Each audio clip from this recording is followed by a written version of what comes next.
Everybody and welcome to beginning for learning. तो आज हम करने वाले हैं 5th चैप्टर एनसीईआरटी का। इस चैप्टर में हम बात करेंगे वेदास के बारे में। तो हमारे वेद कितने हैं? हमारे 4 वेद हैं मुख्य, ठीक है।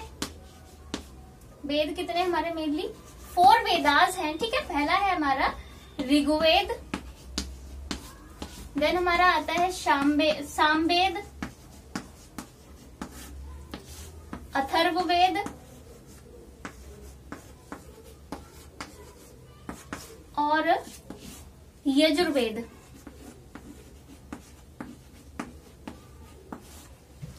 ठीक है, तो हमारे कितने वेदास हैं? हमारे 4 वेद हैं, ऋग्वेद, सामवेद, यजुर्वेद और अथर्ववेद।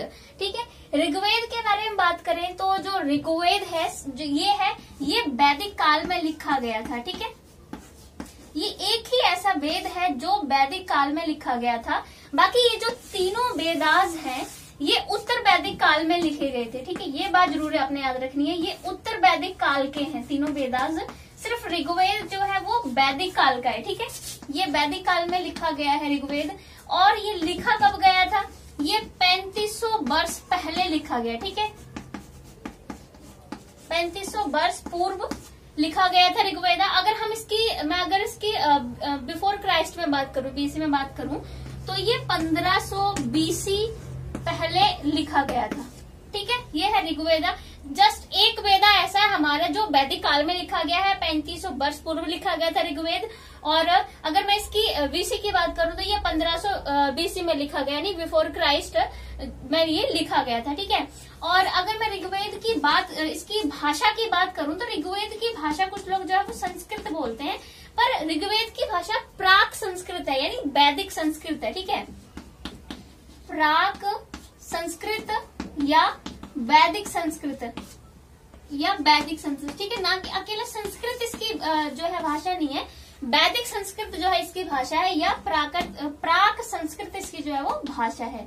ठीक है, और पहले हम ऋग्वेद के बारे में ही बात कर लेते हैं। ठीक है, पहला तो इसकी भाषा की अगर मैं इसकी बात करूं कौन से काल में लिखा गया, तो ये वैदिक काल में लिखा गया है, 3500 वर्ष पूर्व पहले लिखा गया है। 1500 बीसी अगर मैं इसके बिफोर क्राइस्ट में बात करूं तब लिखा गया था। भाषा वैदिक संस्कृत या प्राकृत संस्कृत है। ठीक है, और अगर मैं इसकी बात करूं तो ऋग्वेद में 1000 से ज्यादा जो है वो प्रार्थनाएं लिखी गई हैं। ठीक है, हम यहाँ ऋग्वेद की बात कर रहे हैं पहले।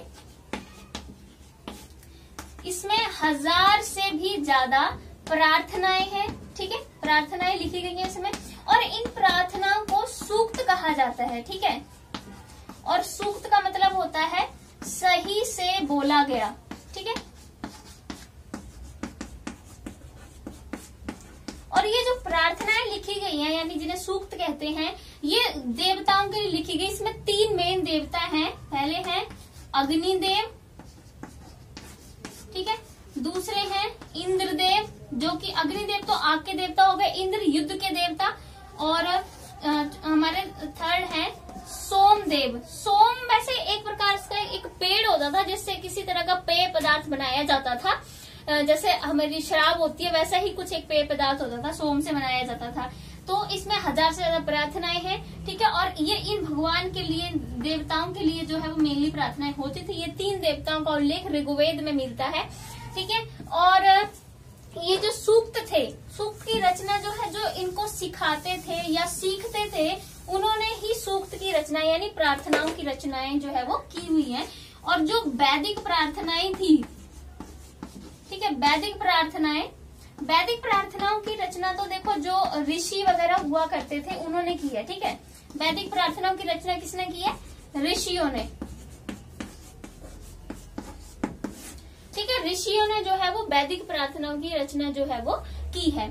तो ये हमारा हो गया मेन उसके ऋग्वेद के बारे में। ठीक है, एक बात और ऋग्वेद के बारे में कि जो ऋग्वेद जो था ना, ये उस टाइम जो है इसका श्रवण किया जाता था, ठीक है, मतलब इसको सुना जाता था या इसका उच्चारण किया जाता था।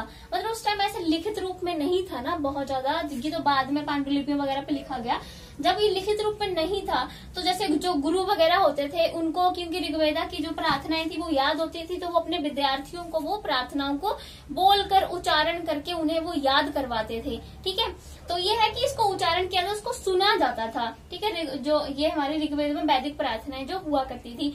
और वैसे वैदिक प्रार्थना जो थी उनको स्त्रियों को, दासों को सुनने की इजाजत नहीं थी, लेकिन जो सूक्त वगैरह थे वो सूक्त वगैरह स्त्री दास जो है वो सुन सकते थे।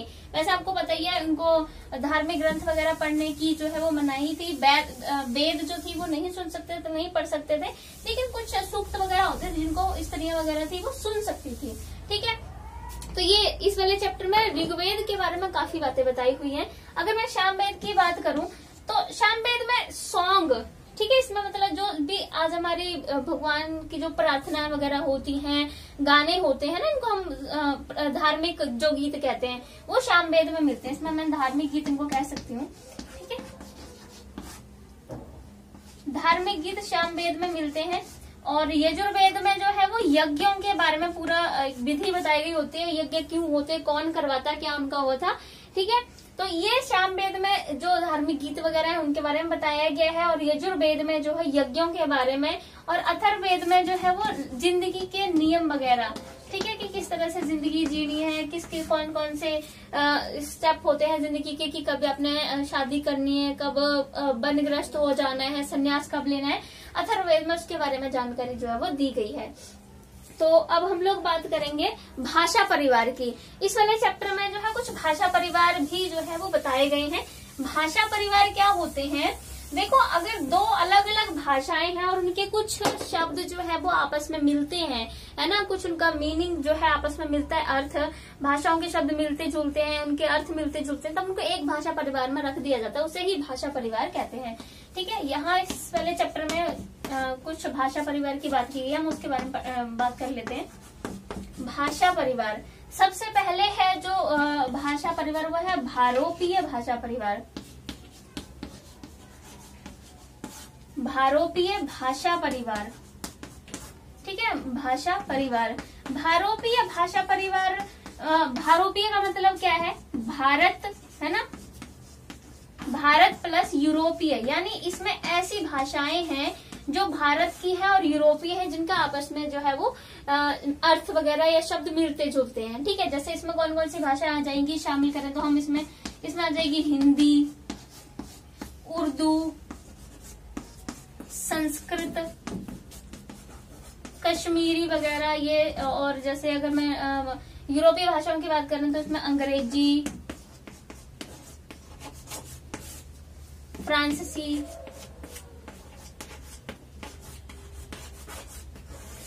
ठीक है। तो बहुत सारी भाषाएं जो उसमें आती हैं, ठीक है।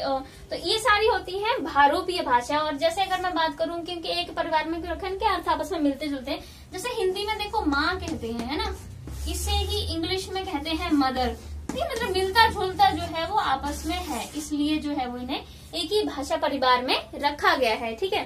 अब हम लोग बात करेंगे, ये तो हो गया हमारे भारोपीय भाषा परिवार, ठीक है। इसमें हमने कोई 4 भाषा परिवारों के बारे में बात करनी है। अब हम लोग करेंगे तिब्बत बर्मा भाषा परिवार।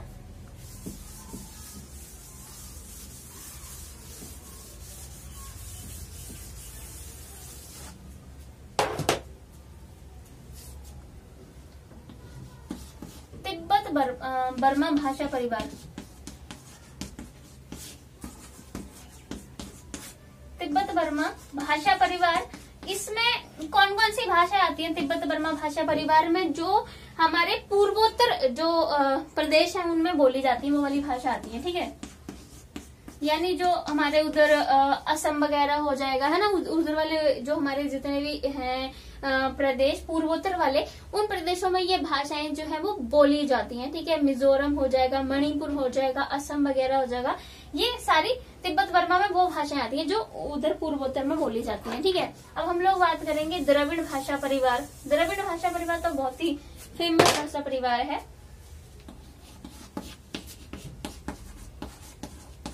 द्रविड़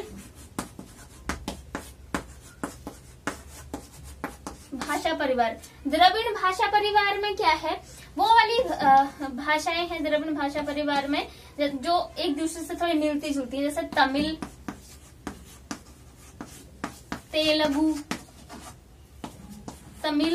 तेलुगु, कन्नड़,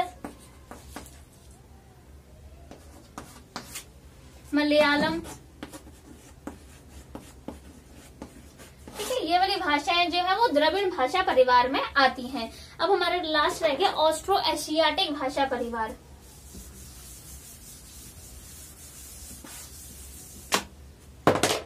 फोर्थ नंबर पे आता है ऑस्ट्रो एशियाटिक।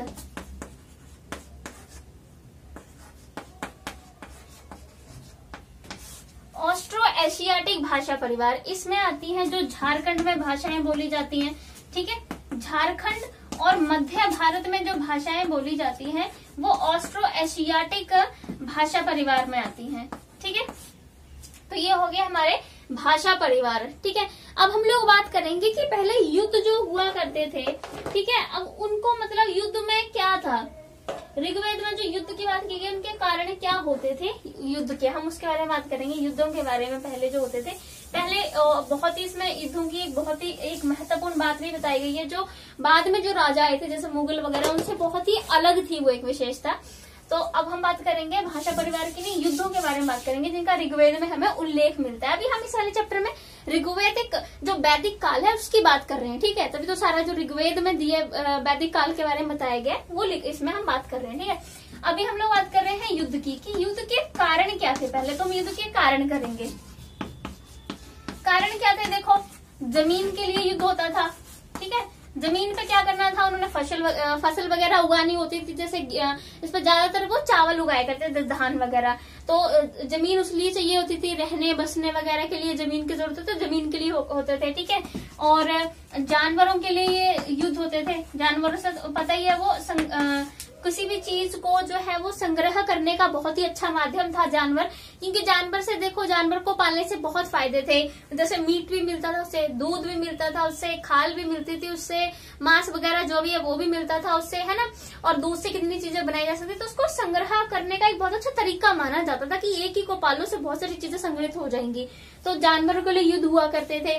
ठीक है, और जैसे पानी के लिए भी युद्ध हुआ करते थे, कि पानी नदियों वगैरह के लिए, कि हमारी नदी जो कि आजकल होता है, आजकल भी कुछ ज्यादा अलग जो है परिवर्तन नहीं आए हैं। ठीक है, तो ये जो है पानी के लिए धोना, जमीन के लिए, जानवरों के लिए, इस तरह से युद्ध वगैरह हुआ करते थे। और लोग जैसे यज्ञ वगैरह भी किया करते थे।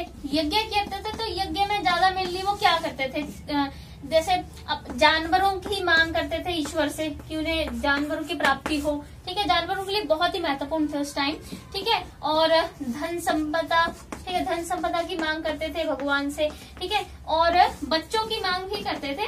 बच्चों की मांग में स्पेशली पुत्रों की मांग जरूर करनी होती थी, क्योंकि उस टाइम पुत्रों का कुछ ज्यादा ही महत्व था, और लड़कियों को तो इतना कोई महत्व दिया नहीं जाता था, तो पुत्रों की मांग भी बहुत ज्यादा इस तरह से की जाती थी।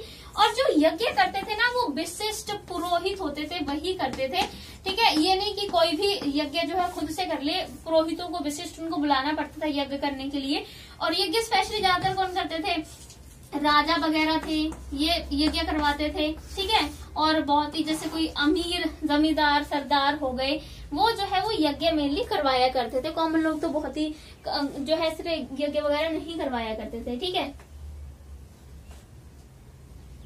अब हम लोग बात करेंगे कि जैसे कभी कभी मतलब जैसे अभी युद्ध हुआ है ना, युद्ध के जो भी सारा माल लूटा था, युद्ध में लूटते थे, तो उसको कहाँ मतलब किस किस में बांटा जाता था, युद्ध का जो भी माल होता था। ठीक है, जैसे जो भी युद्ध में कुछ भी लूट के लेके आए, सबसे पहले तो जो उनका सरदार होता था, ठीक है, यानी जो उनका राजा ही मानते थे, उसको जो सरदार चुनते थे, सरदार के एक हिस्सा सरदार के पास जाता था धन का, और एक हिस्सा पुरोहित को देते थे। ठीक है, एक हिस्सा पुरोहित को देते थे, और एक हिस्सा यज्ञ वगैरह करने के लिए रख लिया जाता था, और बाकी जब थोड़ा बहुत जो भी बच गया पीछे, वो आम लोगों में बांट दिया जाता था। मतलब आम लोगों को कुछ खास नहीं मिलता था। ठीक है, तो ये था। और सरदार में क्या होता था, देखो सरदार वो अगर चुनते थे ना, तो मतलब राजा ही होता था उनका, तो इसका पद जो है वो पैतृक नहीं था। ठीक है, पद पैतृक नहीं था, और मतलब योग्यता के आधार पर उसका चुनाव बार बार किया जाता था, ना कि अभी बना उसके बाद उसका बेटा बनेगा, पैतृक नहीं था। अगर कोई बना है अभी अपनी किसी योग्यता पे चुना गया है तो अगला किसी और को उसकी योग्यता पे चुना जा सकता था। और ये जो राजा होते थे या जो सरदार होते थे, है ना, तो राजा लोगों के पास देखो क्या था, इनके पास कोई स्थायी सेना नहीं थी, ठीक है, सेना नहीं थी। जैसे अगर किसी से युद्ध वगैरह की स्थिति बनती थी तो जो भी सारे गांव के लोग होते थे सब इकट्ठे होके, जो भी उनके पास हथियार में होते थे, उनके औजार होते थे, कृषि वगैरह सब उठा के चल पड़ते थे। मतलब कोई सेना ऐसे तरह उन्होंने रखी नहीं, कोई प्रशिक्षण नहीं था सेना का, कुछ नहीं था, युद्ध हुआ, सारे इकट्ठे हुए और युद्ध के लिए चले गए, ऐसा कुछ था, ठीक है। और राजा किसी महल वगैरह में, है ना, नहीं रहता था, उसकी कोई राजधानी वगैरह नहीं होती थी। ऐसा होता कि चारों तरफ से वो घिरी हो, मतलब है ना, एक घेरे से बनाई गई हो राजधानी, वैसा कुछ भी नहीं था। बहुत धन संपत्ति उसके पास ज्यादा नहीं हुआ करती थी, उसके जो आगे उत्तराधिकारी नहीं होते थे, जैसे कि मैंने बताया पद पैतृक नहीं होता था, सेना स्थायी नहीं है उसके पास में, कर वगैरह वो नहीं वसूलता था, ठीक है, कर वगैरह भी नहीं वसूलने का अधिकार था। सेना स्थायी सेना नहीं थी, महल में नहीं रहता था, कोई राजधानी नहीं थी, कर भी नहीं वसूलता था, बहुत ज्यादा संपदा नहीं होती थी, उसका पद भी पैतृक नहीं होता था। तो राजा की स्थिति कॉमन थी कि अच्छा ही था एक प्रकार से ना, कि अगर किसी में योग्यता है बस उसको चुन लिया जाता। पर स्थायी सेना का था उनको कि जैसे युद्ध होता था बस गांव के चाहे वही बूढ़े लोग होते थे, जवान सब इकट्ठे होकर चले जाते थे, उनको किसी तरह का कोई प्रशिक्षण नहीं दिया गया होता था, बस उनकी ज्यादा संख्या होती थी और वो चले जाते थे इकट्ठे होकर, ठीक है। ये तो हुआ कि इस तरह का उस टाइम राजा का एक स्टेटस था। लेकिन बाद में तो राजा का आपको पता ही है, मुगल वगैरह या उससे पहले भी जो राजा हुए उनका तो बहुत ही ज्यादा, मुगलों में तो बहुत ज्यादा ही वैभव थी कि राजधानी बनानी है, उसको किलेबंद करना है, महल वगैरह होने हैं, कितना कुछ था। पहले वैदिक काल में ऐसा नहीं था, ठीक है। तो वैदिक काल में देखो लोगों का वर्गीकरण भी किया गया था।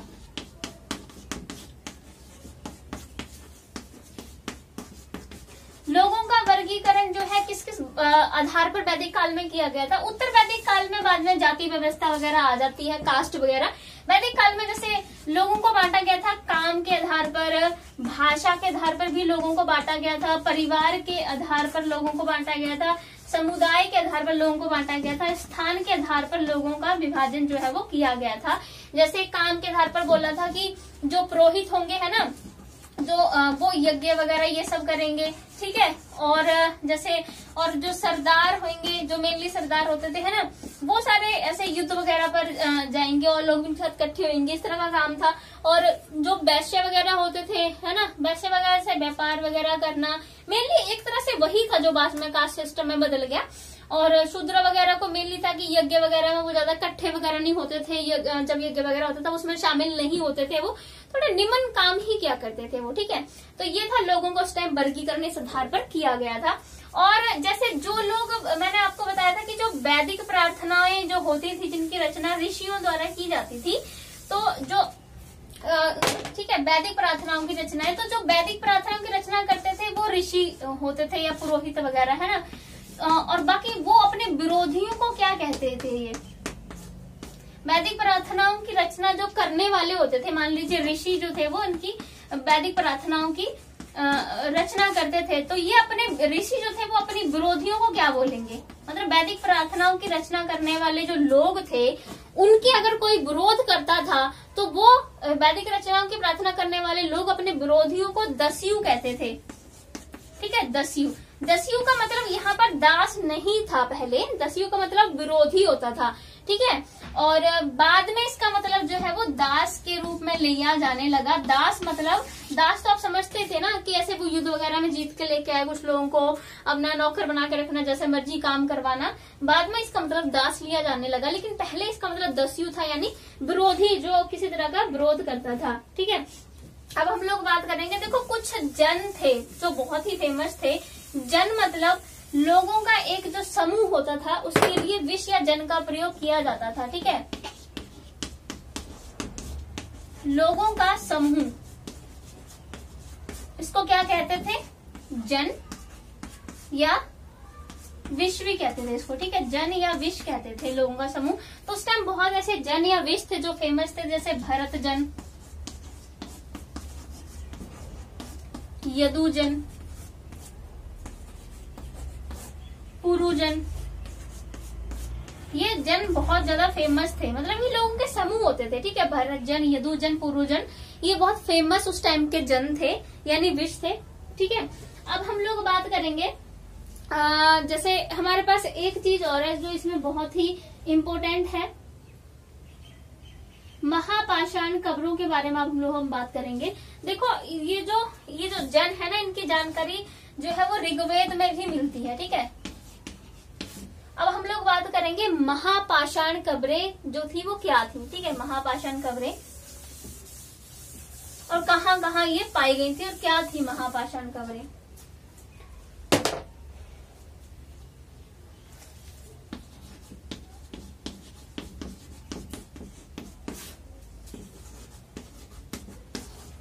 महापाषाण कब्रें 3000 साल पहले शुरू की गई थी, ठीक है। और ये थी कहाँ कहाँ पर, दक्कन में थी,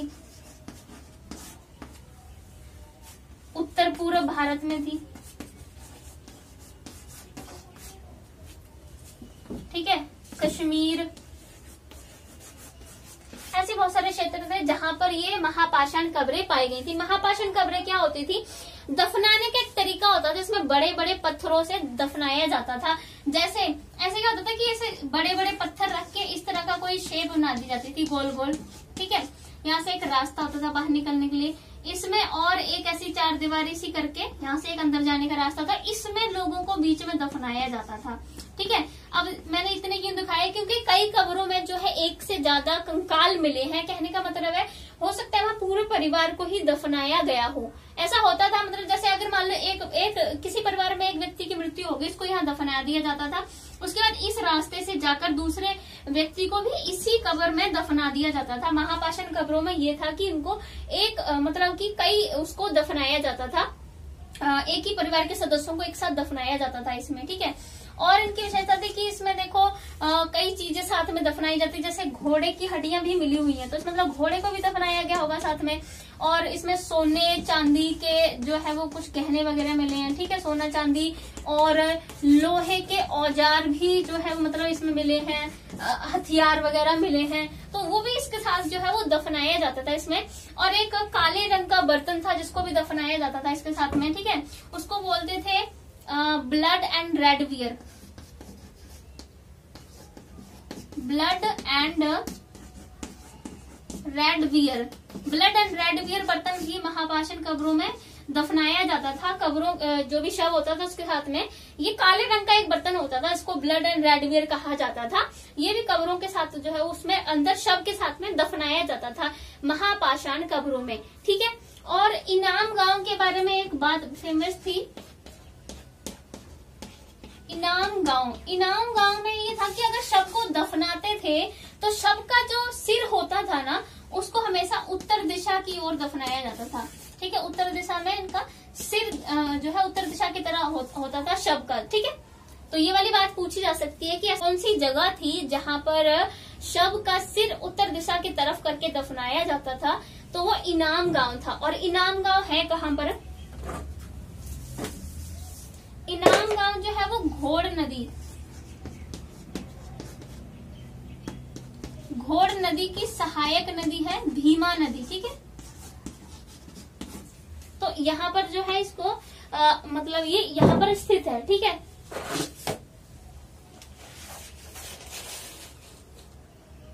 अब हम लोग बात करेंगे, बस हमारे पास थोड़ा सा ही कुछ रह गया है, ठीक है। जैसे यहाँ पर हम लोग अगर बात करें, जैसे अभी यहाँ पर इनाम गांव की अगर बात करें तो यहाँ पर ये मैंने थोड़ा सा उल्टा बता दिया है। ये भीमा की सहायक नदी घोड़ नदी थी, ठीक है।